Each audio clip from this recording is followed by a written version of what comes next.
G'day guys, welcome to the post shakedown trip video. We're hanging out here with the flyers. I'm going to answer many questions. Some have been addressed already. How did the Hilux go in general, like engine, power and tyres and just the handling. Also my simple setup. I didn't really get to show you guys. Also the mods plan and where am I actually taking this Hilux? What is the direction of this build? Stay tuned for all that coming up right now.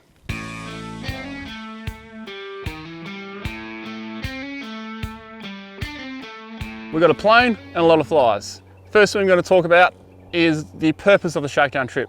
Obviously the first purpose of it was to check out the vehicle, how it was, relatively stock. Look, there were a few minor mods, but that was also part of the shakedown to see how it went. And I'm pleased to report it went bloody awesome. I'm very happy. The other half of the reason for this shakedown trip was to show you guys that you can just take your stock vehicle and get out there. So I encourage you guys, don't even worry about mods yet. Take your car, get it out there and go full driving. You'll have so much fun and you'll know where you are going to need stuff. Look, if you don't have your camping gear and all that stuff, all you need is a couple of blankets. You will need some form of tent, get some kitchen cutlery out and just get out there and have some fun. Just lower your tires. That's all you got to worry about. If you lower your tires and you got the means to pump them back up, you can get out there. And that was the whole purpose of this shakedown trip.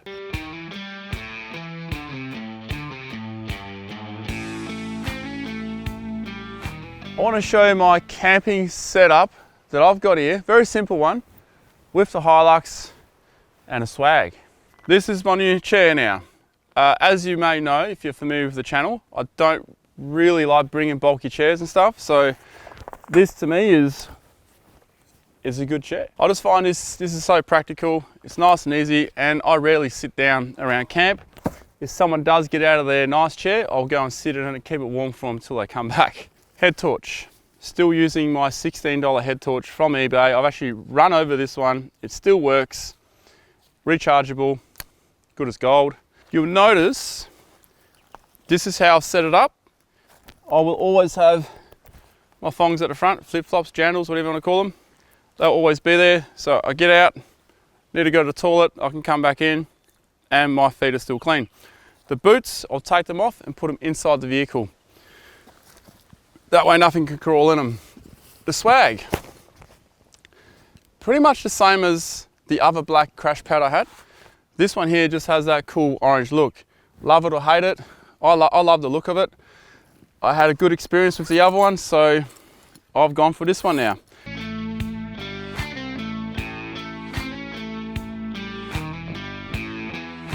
Let's look at the back first. Here we are. It may look a bit disorganized, but there's actually something going on here. Just looking at it as it is, we have an 80-litre Engel ice box right here. 3 bags of ice. That's kind of run out about now. There's still a little bit of ice left in it, as you can hear. Max Tracks in the middle. Now, had we used these and if they got dirty, I would have put them on top of here. Storage case right here. This is called a Chaos box. Now, because that ute lid really seals everything, no dust really comes in, I've only relying on one latch here, so that way I can pull it out, one latch, open it up. I can even open it up while it's still in there. In here we just got all, shovels and lubricants for vehicles and just cleaning stuff for vehicles, just a bit of everything, tools, toilet paper, all the way to recovery gear and fire cooking gear as well. You can slide it in and out quite easy and there's room on top. As you can see, it is a bit dirty and there is a bit of dust in there because we loaded this up with firewood on day 2. We found that rather than putting it up here, we just loaded the whole tub up. Really good. We've got the chainsaw right at the back. Now, put things right at the back that you don't need all the time. Chainsaw might come out once every 3 days, 2 days, may never come out in fact. So that's in this crash pad bag here. Snug fit. Really good, holds all the fuel cans and everything inside it. Further at the back here we have a 10-litre jerry can water. We have one at the front here as well. So the front one is right here, so I can just pull it out, wash my hands or get some water for the billy can. Now lighting wise is something I'm really struggling with and lacking. I'm going to put some lights up here on this Ute Master lid, on the load lid. probably one shining down on the tailgate, because the tailgate's been really handy for making lunches and stuff, and one shining back in so I can see what's in here. This light's been pretty handy, just my Milwaukee gear from my workshop. It's flat now, just lasted for 4 days, 3 nights. Ammunition storage box, this has got sunscreen, talcum powder, stuff like that. Why am I carrying talcum powder? Because talcum powder gets sand off your feet if you're camping on the beach. It works, try it out, trust me. This just got tie down points, gloves. I know what's in all these boxes, and I think that's a big thing with a tub, is just know what you have in each box and have the boxes categorized as in, this is something I may need in an emergency, this is something I may never need, like the chainsaw in the back. And you know, it's like you put your spare parts right in hard to reach places, stuff you need every day in an easy spot to reach. Dirty clothes in a dry bag. I won't show you what's in there. Fire lighting kit, and this is something people are probably going to be interested in. So let's have a bit of a squiz. Just got my knife, magnesium rod, rosium rod, natural firelighters, marry tree sap, as Torben calls it, tree blood. This is great. This is local anesthetic and antiseptic. So if you've got any cuts or anything, you grind it up, mix it with a bit of water. In here we have my rubbish bag. This is a knocker bag, outback cleanups, very handy bag. You should always have a rubbish bag. There's a bit of rubbish actually. Oh, and then right at the back here, we have a steel bucket and my steel billy can. So everything is pretty much just in the back here. Very simple. There's not much here. In the back seat here, I'll pull it to the front. More snacks, but also my jet boil and tea, coffee, all that. Now, I could have chucked this in the back, but I had heaps of room in here. Heaps of room inside the vehicle, so I decided to put it in here. If I had a passenger, however, it would have been in the back. So on the back seat as well, it's full of camera gear, one clothing bag in the middle. But to be honest, if I wasn't filming, if I wasn't doing all the stuff that I do, I'll probably have a lot of camping gear on the back seats because there's so much room in the back there. On the front here, we got a mapping, bit of a map in here in this map bag. Pretty cool, keeps your maps from getting dirty. Down here we have a first aid kit that's easy to get to, you know, in case we need it for emergencies. We have pulled one tick out of someone's back on this trip. Snake bite kit, hopefully we never need to use this. And no setup with me is complete without an axe, so don't worry guys, there is an axe in the vehicle.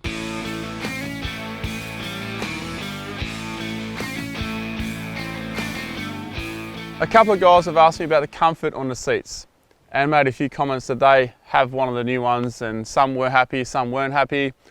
With me, I'm in the middle. I need to adjust the seat a bit more.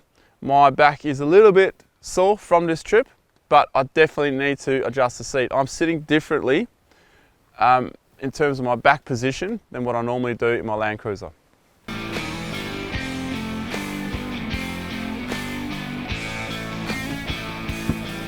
These tyres change everything on this vehicle. Before it had the highway terrains, 15 PSI was like having these new tyres, these Razor ATs, it was like having these on 7 or 8 PSI. It's crazy. I had to lower these so much more because the sidewall was so much stronger. I shouldn't really be surprised now I'm thinking about it in hindsight because highway terrain, there is no real structure in that sidewall. These tyres, off-road tyres, that sidewall is super strong. I reckon I could have gone down to about 6 or 5 PSI and still be able to drive without rolling those tyres off the bead. On the rocks and ruts, I probably could have gone a bit lower. The PSI I had in the tyres was 18, front and rear. That seemed to be good, but you could definitely go a bit lower. You wouldn't go any higher though, especially that bit that I did, because if I had slipped, I would have had to stop and then wait for Torps to rescue me because there was a big hole in that side.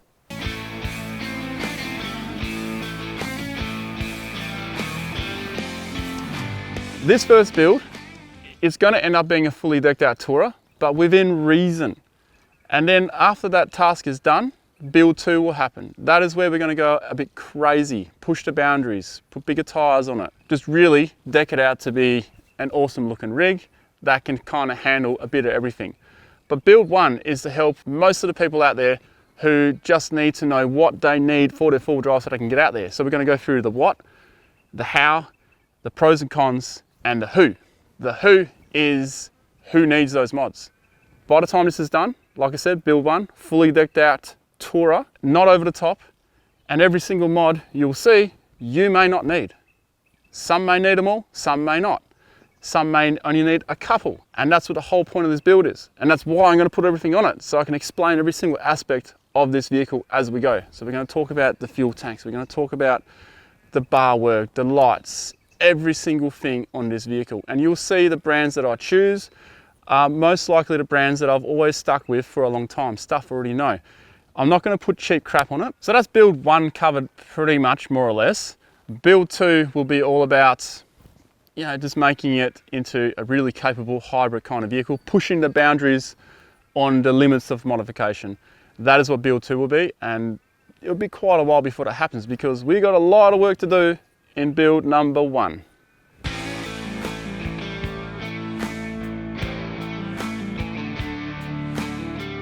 The modifications. What's next? The roof rack's coming next, and also the tub liner, and yes, to all those people that have been screaming at me about all this chrome, we are going to do a bit of a blackout as well.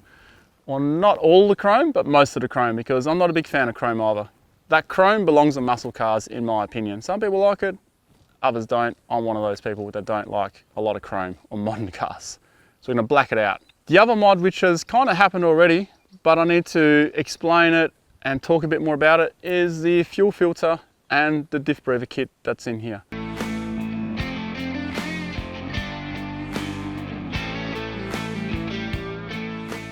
As far as suspension goes overall, quite comfortable, except for when you're hitting those whoop-de-doos. Because the vehicle is so light in the rear, it does a lot of bucking. Am I going to lift the Hilux? Hell yes, but not yet. I need to add all the weight on the vehicle first and then lift it, because when they do the lift, they set the suspension to the weight that your vehicle currently has. So if you lift it and then add the weight later, you will more than likely have to get the whole suspension retweaked again. So that I'll explain a lot more in the video when we actually go to do the lift kit. But before that, we need to do the bull bar, we need to do the rear bar. So that answers a few more questions there. All the other weight needs to go in the vehicle first. Otherwise, you'll be paying twice.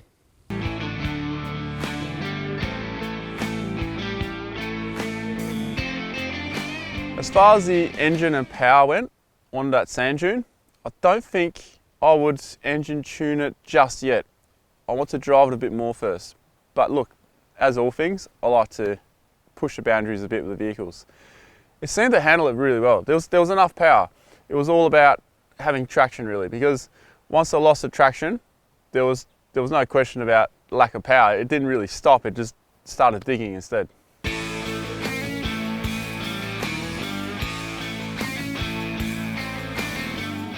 Apart from that, there are many other mods to talk about. Lights are coming, there's a lot of stuff happening, and I'm going to do a temporary power setup in the rear because I want to spend some time and get that done properly. I don't want to rush in and just get some power to the rear, so we're going to get one of those temporary boxes. Which one am I going to choose? I don't even know yet, so I'm going to do a bit of research.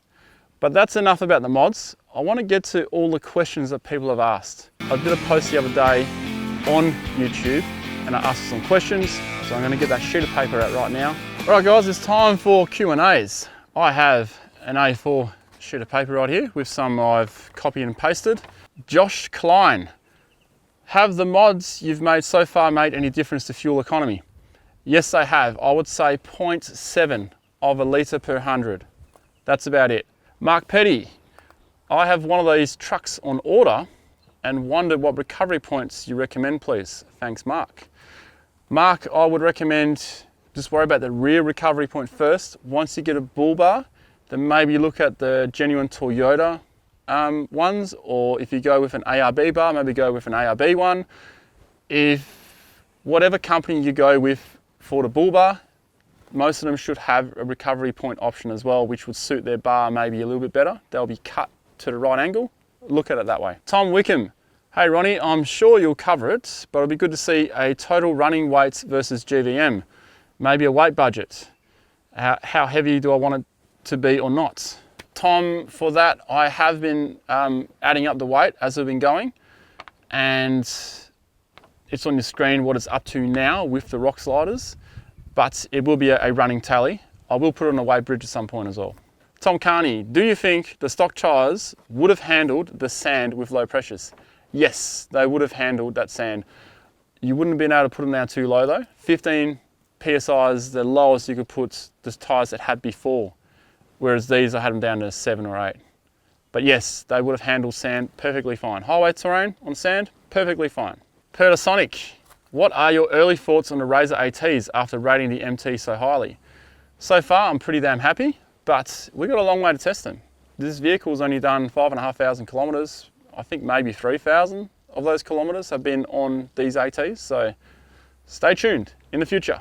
Aladdin, those rock sliders looked apart. Would love to know if you'll be putting on brush bars, side rails with a bull bar, or just sliders and bull bar. I put bull bar, side rails, side steps on mine, and honestly, I regret it. Okay, my intention is bull bar, rock sliders, rear bar, no brush bar. I'm not intending on doing that. If I find that I need it later on, then maybe I'll think about it. But at this stage, I don't want a side rail. I want to sort of, that's a point I can reduce probably 10 or 20 kilos. Militia Patrol, I'm looking at buying a Hilux at the moment. Are you happy with your purchase? I'm very happy with my purchase.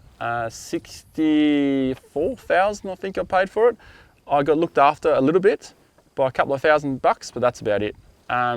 Would I pay full price if I didn't have that option? Yeah, sure. You can negotiate with any car dealer. Now there's probably going to be a lot of people asking for Hiluxes for 64,000, so sorry about that. Paul says, please talk about the rock sliders and how much weight have they added to your vehicle. But that's not the only rock slider question. Ken McNelly noticed the rock sliders, looking at them at the moment for his Navara Warrior as an early mod. Great early mod to look at. Looking at Legend X, but tricky to sift through all the marketing. Any advice on rock slider brands? Also pretty amazing what most stock four drives can do. Most certainly very amazing what most stock four drives can do. Rock sliders, look, I can't recommend any brand for rock sliders. I find that the ones that specifically make rock sliders do a better job at it because you know, they're sort of made more for those guys that just head out and just want to do rock crawling and throw the car around, you know. Custom ones are also a good option. These ones here, I can't comment on them yet. We actually tried to bottom them out today, but failed miserably. This Hilux has got so much clearance now because we got the rock slider on, because when you add rock sliders, not only do you gain more clearance, you also gain more protection. I'd look around, I'd do some research. I would ask some guys who throw their Hiluxes around a bit, or Navaras in your case, and I would ask them what they think. Make sure they've actually rested the whole car on them. That's the best way. Chi, will you be putting a tray on down the track, or will you be keeping it as a tub? Keeping it as a tub. Why? Because most people who buy a dual cab ute will keep the tub. Not everyone's going to buy a dual cab ute, ditch the tub or sell the tub and then buy a tray. Trays cost money. What's the point of adding cost to your vehicle when you can use that cost to set up the whole rear? And not everyone needs a tray. So therefore, I'm keeping it tub. Also, I don't want two cars that look the same from the back. Roller Angel, does Luxy come with factory bash plates? Certainly does. Have you done any underbody damage? I hope not. Nah, no underbody damage has been done. It's fairly covered with bash plates underneath, but look, they're not like your 4mm, 6mm thick plates, so that is something I will probably look at doing later as well. Toyota do one, I may look at that, or I may look at whatever comes with the bar that I go with. Bull bar choice, I don't know, I'm kind of stuck at the moment. I don't know if it's going to be a genuine Toyota ARB or maybe even an opposite lock bar, or it needs to be something with a hoop. The rest of the ones I've looked at, I don't really like the shapes and they don't have hoops. So stay tuned. Damien Chung, what size tyres and how wide are the wheels? All right, Damien, the tyre size, it is a Maxxis Razor all-terrain, the AT811. 265 wide, 70 profile, and a 17-inch wheel, which we're sitting on. The wheel size itself, well, as I mentioned, 17-inch. I believe it's an 8.5 wide, but it'll be on the screen if I'm correct or incorrect. And it's a positive 10 offset. This is made for the Hilux and the Prado, these wheels. There you go, mate. Well, that was the post-trip analysis. The next mod coming up will in fact be the roof rack and then the tub liner. So stay tuned for those two videos. Now, I've answered a lot of questions, but look, more questions always welcome. Thanks for watching. Do subscribe, hit that bell button as well, and stay tuned for more Hilux stuff. See you guys.